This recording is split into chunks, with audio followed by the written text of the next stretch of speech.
ಪ್ರಪ್ರಥಮವಾಗಿ ಅಭಿನಂದನೆಗಳು.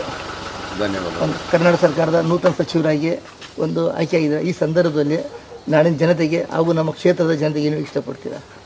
ಇವತ್ತು ಮೊದಲೆದ್ದು ನನ್ನ ಕ್ಷೇತ್ರ ಹುನಗುಂದ ಮತಕ್ಷೇತ್ರ ಬಾಗಲಕೋಟೆ ಜಿಲ್ಲೆ ನನ್ನ ಸಮಸ್ತ ಎಲ್ಲ ನಮ್ಮ 7 ಮತಕ್ಷೇತ್ರದ ಜನತೆಗೆ ನನ್ನ ಬೆಂಬಲಿಸಿ ಮಂತ್ರಿ ಆಗಬೇಕು ಅಂತ ದೇವರಲ್ಲಿ ಪ್ರಾರ್ಥನೆಯನ್ನು ಕಟ್ಕೊಂಡು ಸಂಕಲ್ಪವನ್ನು ಮಾಡಿ ಆಗುವವರೆಗೂ ಪಟ್ಟಿಡಿದಂಥ ಆ ಎಲ್ಲ ಆತ್ಮಗಳಿಗೆ ಇವತ್ತು ಮನಸಾರೆ ಇಚ್ಛಿಸಿ ಹಾರೈಸಿ ದೇವರಲ್ಲಿ ಬೇಡಿಕೊಂಡು ಇವತ್ತು ಒಂದು ಅವಕಾಶವನ್ನು ಕಲ್ಪಿಸಿಕೊಟ್ಟಿದ್ದಾರೆ. ಅವರಿಗೆಲ್ಲರಿಗೂ ನಾನು ಹೃದಯಪೂರ್ವಕವಾದ ಕೃತಜ್ಞತೆಗಳನ್ನು ಧನ್ಯವಾದಗಳನ್ನು ಅರ್ಪಿಸ್ತೇನೆ.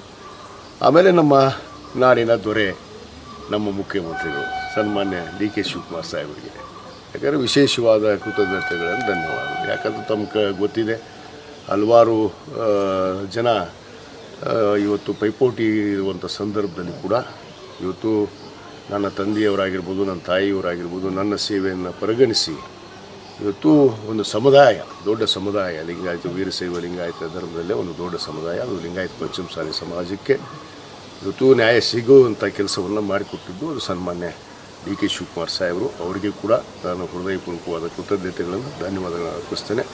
ಮತ್ತು ಎಲ್ಲರಿಗೂ ಮತ್ತು ನಮ್ಮ ಉಪಮುಖ್ಯಮಂತ್ರಿಗಳಿಗೆ ಮತ್ತು ಮಾಜಿ ಮುಖ್ಯಮಂತ್ರಿಗಳಿಗೆ ನಮ್ಮ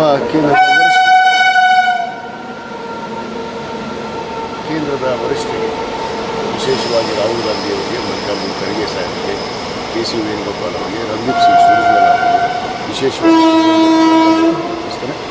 ಪ್ರತಿಯೊಂದು ಒಂದು ಜವಾಬ್ದಾರಿಯನ್ನು ನಮ್ಮ ವರಿಷ್ಠರಾಗಿರ್ಬೋದು, ನಮ್ಮ ನಾಯಕರು ವಿಶ್ವಾಸ ಮತ್ತು ಒಂದು ಅವಕಾಶವನ್ನು ಕಲ್ಪಿಸಿಕೊಟ್ಟಿದ್ದಾರೆ. ಖಂಡಿತವಾಗಿ ಆ ವಿಶ್ವಾಸಕ್ಕೆ ಅರ್ಹವಾಗಿ ನಾನು ಕಾರ್ಯವನ್ನು ನೆರವೇರಿಸಿ ಮತ್ತೆ 2028ಕ್ಕೆ ಈ ರಾಜ್ಯದಲ್ಲಿ ಕಾಂಗ್ರೆಸ್ ಪಕ್ಷದ ಸರ್ಕಾರದ ನೇತೃತ್ವದ ಸರ್ಕಾರ, ಅದು ನಮ್ಮ ನಾಯಕರಾದಂಥ ಸನ್ಮಾನ್ಯ ಡಿ.ಕೆ. ಶಿವಕುಮಾರ್ ಅವರ ನೇತೃತ್ವದಲ್ಲಿ, ಮಾಜಿ ಮುಖ್ಯಮಂತ್ರಿಗಳಂಥ ಸಿದ್ದರಾಮಯ್ಯವರ ನೇತೃತ್ವ ಆಗಿರ್ಬೋದು, ಮತ್ತು ಅವರನ್ನು 28ಕ್ಕೂ ಕೂಡ ಮುಖ್ಯಮಂತ್ರಿ ಮಾಡೋದಕ್ಕೆ ನಾವೆಲ್ಲ ಶ್ರಮಿಸಿ ಮುಂದೆ ಮತ್ತೆ ಅಧಿಕಾರಕ್ಕೆ ತರುವಂಥ ಕೆಲಸವನ್ನು ನಾವೆಲ್ಲರೂ ಇವತ್ತು ಒಗ್ಗಟ್ಟಾಗಿ ಮಾಡಬೇಕಾಗಿದೆ. ಮಾಡ್ತೀವಿ ಅನ್ನೋದು ವಿಷಯ ಕೂಡ ವಿಷನ್ 28 ಅಂತಲೇ ಈಗ ನಿಮಗೆಲ್ಲ ನೂತನ ಯುವಕ ಸಪ ಕೊಟ್ಟಿರೋದು. ಈ ಒಂದಲ್ಲಿ ನಿಮ್ಮ ಕಲ್ಯಾಣ ಕರ್ನಾಟಕದಲ್ಲಿ ನಿಮಗೆ ಹೆಚ್ಚಿನ ಜವಾಬ್ದಾರಿ ಇದೆ. ಆ ಒಂದು ಕಲ್ಯಾಣ ಕರ್ನಾಟಕದ ಯಾವ ರೀತಿ ಒಂದು ಸಂಘಟನೆ ಮಾಡ್ತೀರಾ ಸರ್? ಖಂಡಿತವಾಗಿ ಕಲ್ಯಾಣ ಕರ್ನಾಟಕ ಆಗಿರ್ಬೋದು, ಕಿತ್ತೂರು ಕರ್ನಾಟಕ ಆಗಿರ್ಬೋದು, ಏನು ನಾವು ಮುಂಬೈ ಕರ್ನಾಟಕ ಭಾಗದಿಂದ ಬಂದಂಥವ್ರು ನಾನು. ಆ ಭಾಗದಲ್ಲಿ ಇವತ್ತು 23ರ ಪೂರ್ವದಲ್ಲಿ ಕೂಡ ಇವತ್ತು ನಾವು ಅನೇಕ ರೀತಿಯಲ್ಲಿ ಎಲ್ಲ ಮತಕ್ಷೇತ್ರದಲ್ಲಿ ಕೂಡ ನಾವು ಪ್ರವಾಸವನ್ನು ಮಾಡಿ ಇವತ್ತು ಪಕ್ಷಕ್ಕೆ ಅಧಿಕಾರ ತರುವುದರಲ್ಲಿ ಅಲ್ಪ ಅಳಿಲ ಸೇವೆಯನ್ನು ನಾವು ಮಾಡಿದ್ದೇವೆ.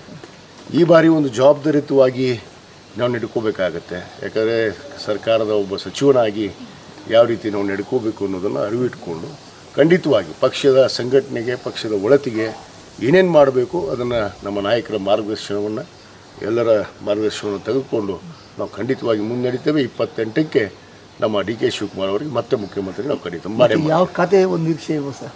ಬಹುತೇಕ ನೋಡೋಣ. ಈಗ ಅದ್ರ ಬಗ್ಗೆ ನಾವು ತಲೆ ಕೆಡಿಸ್ಕೊಳ್ಳೋದು ಅಂಥದ್ದು ಅವಶ್ಯಕತೆ ಇಲ್ಲ ಅನಿಸುತ್ತೆ. ಯಾಕಂದರೆ ನಮ್ಮ ನಾಯಕರಿಗೆ ಗೊತ್ತಿದೆ ಯಾವ ಖಾತೆಯನ್ನು ನಿಭಾಯಿಸ್ಬೋದು ಅನ್ನೋದು ಅವರಿಗೆ ಇದೆ. ಅದಕ್ಕೂ ಯಾವ ಖಾತೆಯನ್ನು ಕೊಡ್ತಾರೆ ಅದನ್ನು ನಾವು ಒಂದು ನಿರ್ದಿಷ್ಟ ಖಾತೆಗೆ ಏನಾದರೂ ಬೇಡಿಕೆ ಇದೆ. ಸಹಜವಾಗಿ ಎಲ್ಲರೂ ಮಂತ್ರಿ ಆಗುವಾಗ ಯಾವ ಖಾತೆ ಒಳ್ಳೆಯದು, ಯಾವ ಖಾತೆಯಲ್ಲಿ ನಾವು ಸೇವೆ ಸಲ್ಲಿಸಿದರೆ ಜನರ ಪರವಾಗಿ ಇವತ್ತು ನಾವು ಸೇವೆ ಮಾಡೋದಕ್ಕೆ ಅನುಕೂಲ ಆಗುತ್ತೆ ಅನ್ನೋದು ಕೂಡ ಅರಿವಿದೆ. ಯಾಕಂದರೆ ನನ್ನ ಕುಟುಂಬ ಕಳೆದ 40 ವರ್ಷದಿಂದ ನಮ್ಮ ತಂದೆಯವರು ಸಚಿವರಾಗಿದ್ದರು, ನಮ್ಮ ತಾಯಿಯವರು ಶಾಸಕರಾಗಿದ್ದರು. ಅನುಭವಗಳು ಕೆಲವಷ್ಟಿದೆ. ಅದು 3ನೇ ತಲೆಮಾರು ಬೇರೆ. ಅದಕ್ಕೆ ಅದು ಅನುಭವಕ್ಕೆ ನಮಗೆ ಮುಂದಿನ ದಿವಸ ಒಂದು ಮಾರ್ಗದರ್ಶನ ಆಗುತ್ತೆ. ಖಂಡಿತವಾಗಿ ನಮ್ಮ ನಾಯಕರ ಜೊತೆಗೆ ಹೆಗಲಿಗೆ ಕೊಟ್ಟು ನಾವು ದುಡಿಯೋಕ್ಕೆ ಸಿದ್ಧಿದ್ದೀವಿ ಅನ್ನೋ ಮಾತನ್ನು ಹೇಳಕ್ಕೆ ಇಚ್ಛೆ ಪಡ್ತೇವೆ. ಯಾವುದೇ ಖಾತೆ ಕೊಟ್ಟರು ನಿಭಾಯಿಸ್ತಾ ಅಂತ ಖಂಡಿತವಾಗಿ ನಿಭಾಯಿಸ್ತೀವಿ.